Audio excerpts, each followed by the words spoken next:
माझे सहकारी आणि महाराष्ट्र भाजपचे मुख्य प्रवक्ते केशव उपाध्ये. आवाज येत नाही? एक मिनिट ऑनच नाही. सॉरी, ऑन नाही केलं. बरेच दिवस सध्या सवय नसल्यामुळे. आता येतं?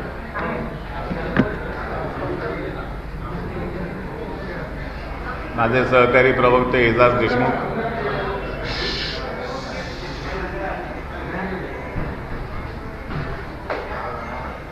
आणि पत्रकार मित्र,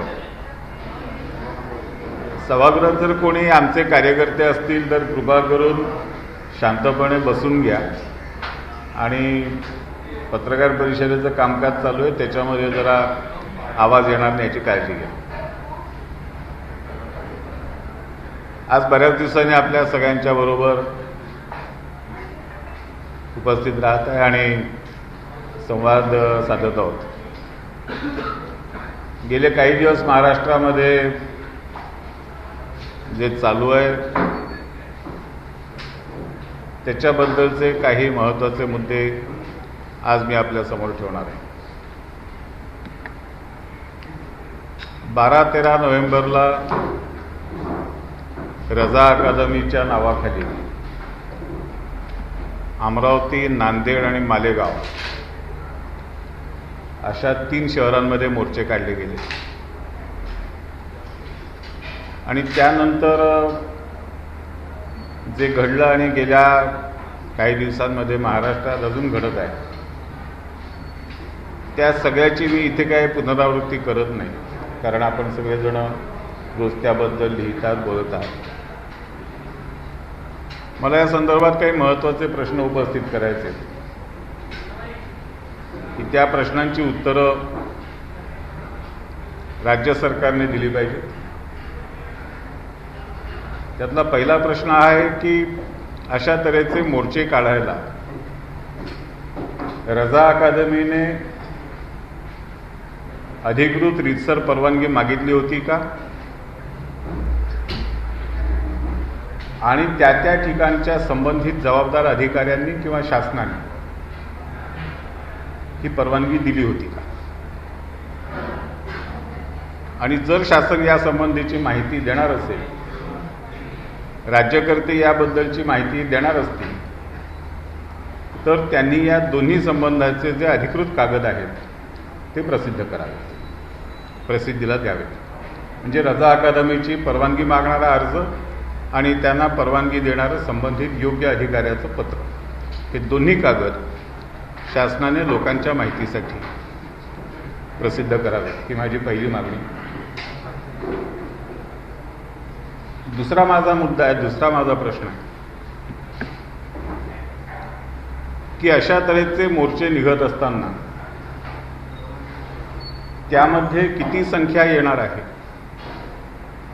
त्याच्यात कोण कोण सहभागी होणार आहेत याची माहिती राज्य सरकारच्या गृह खात्याला पूर्वी मिळालेली नव्हती असं राज्य सरकार अधिकृतपणे म्हणता येईल.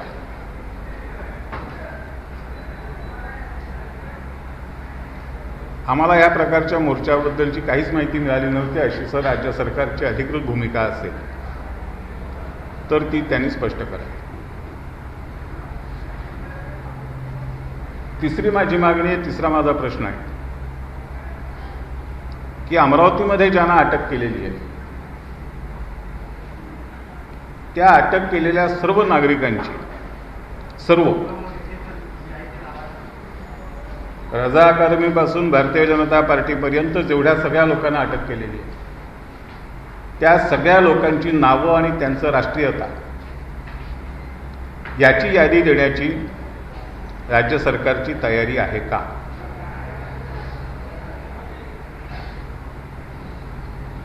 चौथा माझा प्रश्न आहे, मालेगावमध्ये ज्यांना अटक केली, दंगल केल्याबद्दल, मोर्चामध्ये दंगल केल्याबद्दल ज्याला अटक केली त्याच्यामध्ये राष्ट्रवादी काँग्रेसचा नगरसेवक आहे ही माहिती राज्य सरकारने प्रसिद्ध केली आहे का. आणि एकदा या प्रश्नांची उत्तरं राज्य सरकारने अधिकृतपणे जर दिली तर मग बाकीच्या विषयांबद्दल जे काय आम्हाला बोलायचं ते आम्ही नंतर बोलू. माझं या निमित्ताने राज्य सरकारला आवाहन आहे, विशेषतः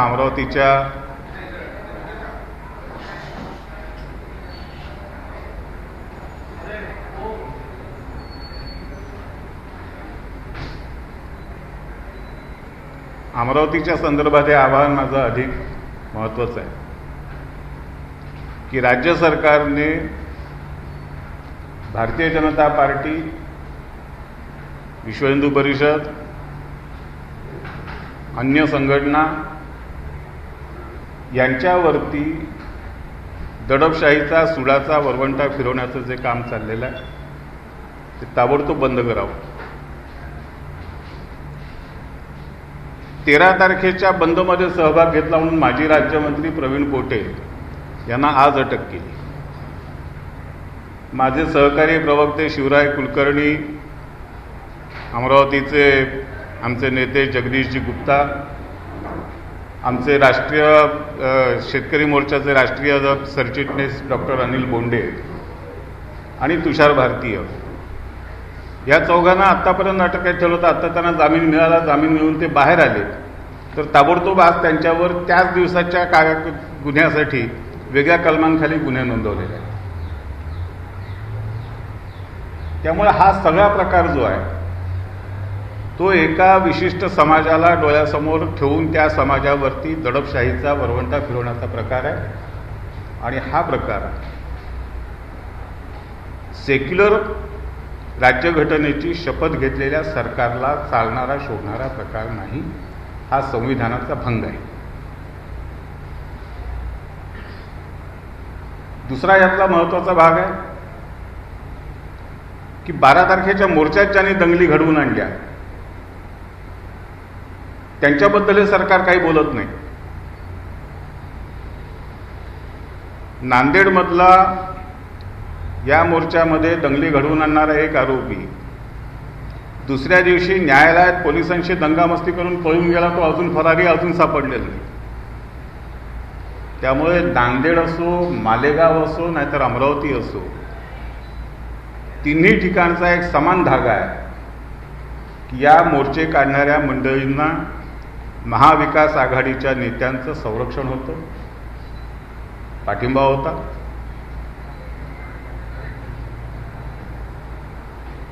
पळून जाणार म्हणजे एका ठिकाणी राष्ट्रवादी काँग्रेसचा नगरसेवक अटकेत असतो. नांदेडला पळून गेलेला फरारी आरोपी अजून सापडत नाही. आणि अमरावतीमध्ये आमच्याच कार्यकर्त्यांवरती अटकेचा वरवंटा फिरवला जातो. हा सगळा प्रकार हा पुन्हा एकदा मुंबईमध्ये जो रझा अकादमीने मोर्चा काढला होता आणि त्यानंतर जे घडलं त्यावेळच्या राजकारणाची आठवण करून देणारा प्रकार आहे. महाविकास आघाडीच्या सरकारला माझी विनंती आहे की आपण अशा तऱ्हेचं पक्षपाती धोरण स्वीकारू नका. आज सन्माननीय बाळासाहेब ठाकरेंचा स्मृतिदिन आहे आणि त्यामुळे मला हे प्रकर्षाने जाणवतं. मला असं म्हणताना सुद्धा खरं तर बरं वाटत नाही, पण सन्माननीय बाळासाहेबांच्या तालमीत तयार झालेला खराखुरा शिवसैनिक जर महाराष्ट्राचा मुख्यमंत्री असता तर हे चित्र आज महाराष्ट्रात बघावं लागलं नसतं, असं माझ्यासारख्या बाळासाहेब ठाकरेंच्या चाहत्यांना वाटतंय. आणि माझी एकट्याची भावना नाही, महाराष्ट्रातल्या करोडो नागरिकांची ही भावना. मला जे निवेदन करायचं होतं ते मी केलं. आपण काही विचार नसतात विचारू शकतो. अमरावतीमध्ये जो हिंसाचार झाला त्यामध्ये भाजप, रझा अकादमी आणि युवा सेनेचे काही कार्यकर्ते असे होते असा पोलिसांचा रिपोर्ट आहे. त्याबद्दल भाजपची काय? असा जो हिंसाचार झाला तो 12 तारखेला झाला. 12 तारखेचा मोर्चा आलेल्या बातम्यांनुसार, म्हणून मी अधिकृत पत्राची मागणी केली त्यासाठी की 12 तारखेचा मोर्चा नेमका कोण काढणार होतं. तर नाव रझा अकादमीचं जरी असलं तरी त्याच्यामध्ये अनेक संघटनांचा समावेश आहे. 12 तारखेच्या मोर्चामध्ये ज्या दंगली झाल्या त्याच्यामध्ये भारतीय जनता पार्टीचा आणि युवा मोर्चाचा कसा संबंध आला? भारतीय जनता पार्टी असो, आणखीन कोणी असो, युवा सेना असो किंवा आणखीन कोणी असो, ज्या काही संघटनांची नावं घेतली जात आहेत ती 13-14 तारखेनंतर घेतली जात आहेत. 12 तारखेला जे झालं त्याच्याबद्दल कोण बोलणार आणि काय बोलणार हा पहिला प्रश्न आहे. त्याबद्दल ते एकदा त्याची उत्तर आली की पुढच्या प्रश्नाची उत्तर आपण देऊ. 12 तारखेच्या दंगलीमध्ये ज्यांनी मोर्चा काढलेला होता त्याच्यामध्ये 2 प्रकारचे झेंडे दिसणार. एक त्याच्यामध्ये हिरवा झेंडा होता आणि त्याच्यामध्ये तिरंगाही होता. विशेषतः तिरंगा झेंडा करून जे दुकानं फोडल्या गेली त्याच्याविषयी आपण काय करतो? नाही, हा अत्यंत गंभीर आणि महत्त्वाचा मुद्दा आहे. सरकारकडून आम्हाला हाही खुलासा हवा आहे की ज्यांनी हातात तिरंगा झेंडा घेऊन दुकानं फोडली, दंगली केल्या, त्यांच्याबद्दल अजूनही या सरकारने आपली अधिकृत भूमिका जाहीर केलेली नाही. अमरावतीच्या संदर्भात आणखीन एक महत्त्वाचा मुद्दा, माफ करा माझा बोलायचा राहून गेला, परंतु तो आत्ता ओघाने आला म्हणून सांगतो की अमरावतीमध्ये इंटरनेट बंद करून ठेवलं आहे. आणि जे सगळे लोक महाराष्ट्रातले पत्रकार बांधवांसकट सगळ्यांबद्दल सगळ्यांनाच माझा हा प्रश्न आहे की जी पत्रकार मंडळी, जे विचारवंत, जे बुद्धिवंत, प्रज्ञावंत जम्मू काश्मीरमधला नेट बंद आहे म्हणून गळा काढत होते, त्यातलं कोणी अमरावतीबद्दल बोलत नाही. आणि आता अमरावतीची तर स्थिती अशी आहे की 19 तारखेला CETच्या परीक्षेची शेवटची तारीख आहे, फॉर्म भरण्याची शेवटची तारीख आहे. इंजिनिअरिंगच्या मुलांच्या परीक्षा आणि अनेक महत्त्वाचे विषय चालू आहेत. आणि या सगळ्यांच्या परीक्षा, यांचे सगळ्यांचे प्रवेशाचे अर्ज भरणं, ही सगळी प्रक्रिया इंटरनेट बंद केल्यामुळे ठप्प करून ठेवलेली आहे. आणि मला असं वाटतं, म्हणजे असं तंत्रज्ञान जर महाविकास आघाडीने विकसित केलं नसेल अशी मला आशा आहे की ठराविक समाजाच्या लोकांसाठीच इंटरनेट बंद ठेवायचं आणि बाकीच्यांसाठी चालू ठेवायचं, इतकं प्रगत तंत्रज्ञान अजून महाविकास आघाडीने विकसित केलेलं नसेल अशी मी आशा बाळगतो. तर हे इंटरनेट बंद करून ठेवल्यानंतर सगळ्यांचंच नुकसान आहे. या मुलांचं जे नुकसान होतं, यांना CETचे फॉर्म भरता येत नाही आहेत, यांना इंजिनिअरिंगच्या परीक्षांच्या प्रक्रिया पूर्ण करता येत नाही आहेत, आणखीनही अनेक विद्यार्थ्यांच्या अडचणी आहेत.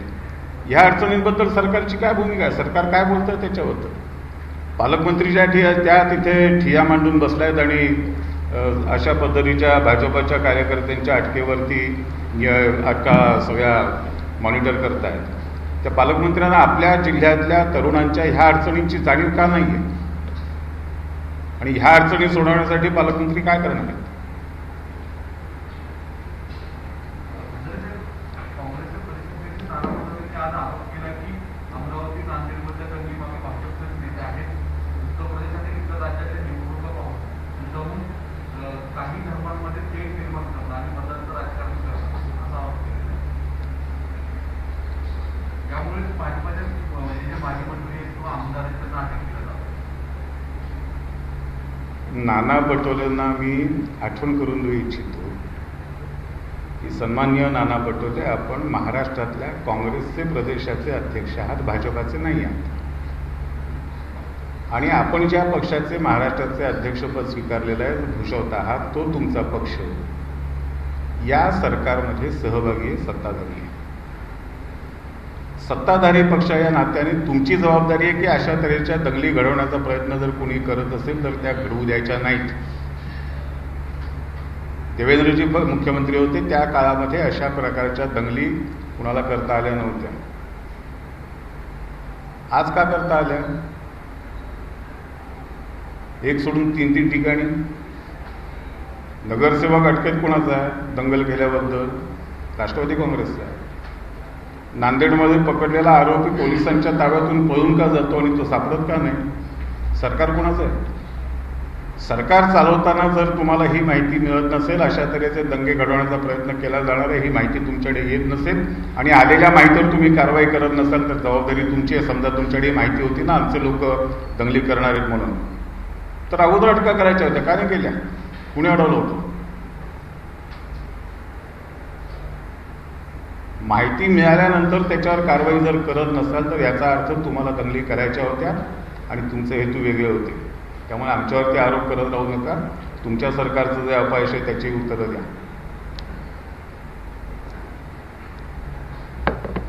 सर, हिंदी का एक बता दीजिए कि जिसका अमरावती में हिंसा हुई उसको लेकर कांग्रेस का आरोप है कि कहीं बीजेपी उत्तर प्रदेश के चुनाव में फायदा कांग्रेस के महाराष्ट्र के अध्यक्ष नाना पटोले को मैं याद दिलाना चाहता हूं कि पटोले जी, आप महाराष्ट्र प्रदेश कांग्रेस के अध्यक्ष है, महाराष्ट्र प्रदेश भाजपा के नहीं हो। आपका दल जो है, आपकी पार्टी जो है, वो महाराष्ट्र में सत्ता में शामिल है। अगर आपके पास ये जानकारी है या थी पहले भी कि हमारे कुछ नेता, हमारे कुछ कार्यकर्ता इस तरह से वारदातें करना चाहते हैं, ऐसी जानकारी अगर आपके पास थी तो आपने उसके ऊपर क्या कार्रवाई की? अगर नहीं की है तो क्यों नहीं की? 12 तारीख को मोर्चा निकलता है, उसमें दंगा फसाद होता है, उस दंगा फसाद की जानकारी आपके पास क्यों नहीं है? मालेगांव के दंगे में दंगा करने वाले लोगों में जिसको अरेस्ट करके रखा है, उसमें राष्ट्रवादी कांग्रेस का एक कारपोरेटर है। राष्ट्रवादी कांग्रेस भी आपकी साथी है। नांदेड़ में जिनको अटक किया था, उनमें से एक आरोपी पुलिस से झगड़ा करके कोर्ट से भाग जाता है और आज तक मिलता नहीं है। वो भी हमारा नहीं था। तो उसको भगाया किसने? उसको फरार किया किसने? तो ये सारे सवाल मीडिया में पूछने के बजाय, हमें पूछने के बजाय, आप सत्ता में बैठे हो, सत्ता पर रहने का सत्ताधारी का जो काम है वो करे, सरकार चलाए, और सरकार ने जिन सवालों का जवाब देना चाहिए वो सवाल सरकार से पूछिए, हमें मत पूछिए। अमरावती की घटना में बीजेपी के पूर्व मंत्री भी जो है अरेस्ट हुए, पहले अनिल जी अरेस्ट हुए, आज भी कुछ गिरफ्तारी हुई, उसके बारे में आप? ऐसा है कि ये जो अरेस्ट किए हैं, हमारे जितने भी नेताओं को अरेस्ट किया है, वो 12 तारीख की वारदात के संबंध में नहीं किया है। 12 तारीख की वारदात के लिए जिन लोगों को अरेस्ट किया, उनकी पहचान क्या है वो एक बार बताइए। और 12 तारीख की घटना पर अगर कुछ प्रतिक्रिया हमारे नेताओं ने दी हो, तो क्या प्रतिक्रिया देना ये इस देश में गुनाह बन गया है? प्रतिक्रिया देने का अधिकार हमें नहीं है। हमारे गांव में, हमारे शहर में, हमारे देश में जो होता है उसके बारे में कुछ बोलने का अधिकार हमें नहीं है। जो लोकतांत्रिक अधिकार है, जो संविधान का दिया हुआ अधिकार है, उसका इस्तेमाल हम कर रहे हैं। लेकिन केवल हमारे लोगों को टारगेट कर उन पर एक पाबंदियां लगाना, उनको अरेस्ट करना, यानी हमारे 4 नेताओं को 13 तारीख के लिए अरेस्ट किया था, उनको जमानत मिलने के बाद आज उनके ऊपर दूसरे गुना लगा दिए। तो ये क्या तरीका है? आप तो सीधा सीधा राजनीतिक प्रतिशोध लेने का कोशिश कर रहे हो, लेकिन राजनीतिक प्रतिशोध लेकर इस तरह से जनता उसको पनाह नहीं देंगी, इतना ही मैं कहूंगा। सगळ्या गोष्टीकडे शरद पवार प्रत्येक विषयावर बोलतायत, आणि या दंगलीनंतर माझं एक वक्तव्य सुद्धा त्यांचं येत नाही याकडे तुम्ही कसं पाहताय? कारण की शेवटी त्यांच्यावर देखील प्रश्न उपस्थित केले जात आहेत. याला लागूनच एक आज शरद पवार त्या भागात दौरा देखील करतात. 144 बरेच ठिकाणी लागतो, पण त्यांच्यासाठी सगळे नियम थोडंसं बाजूला सारले जात आहेत, यावर देखील टीका होते. असं आहे, जेव्हा आमचे नेते, प्रदेशाचे उपाध्यक्ष, माझे सहकारी डॉक्टर किरीट सोमय्या अमरावतीला जाणार होते, तेव्हा प्रशासनाने त्यांना अमरावतीमध्ये येऊ दिलं नाही. भाजपचा कोणताही नेता अजूनही बाहेरच्या, अमरावतीच्या बाहेरचा अमरावतीमध्ये जाऊ शकलेला नाही, त्याला जायला प्रवेश नाही. म्हणून मी म्हणालो ना की पक्षपाती वागणूक जी आहे, असा शब्दप्रयोग मी जो केला तो त्यासाठीच केला की महाविकास आघाडीचे नेते येऊन अमरावतीमधल्या अल्पसंख्याक समाजाच्या वस्त्यांमध्ये जाऊन सलाम अलेकुम करत फिरत आहेत, पण आमच्या नेत्यांना मात्र जिल्ह्यामध्ये, शहरामध्ये यायला बंदी आहे. तर त्याच पार्श्वभूमीवर तुम्ही पवार साहेबांच्या दौऱ्याचा विचार करा. आणि पवार साहेबांबद्दल असं म्हटलं जातं की पवार साहेब जे बोलतात त्याच्यापेक्षा ते जेव्हा बोलत नाही तेव्हा त्याच्यामध्ये अधिक काहीतरी महत्त्वाचं असतं. तेव्हा पवार साहेबांचं मौन हे अधिक महत्त्वाचं आहे असं आता मी म्हणेन. मराठ्यांची तळपती तलवार म्हणजे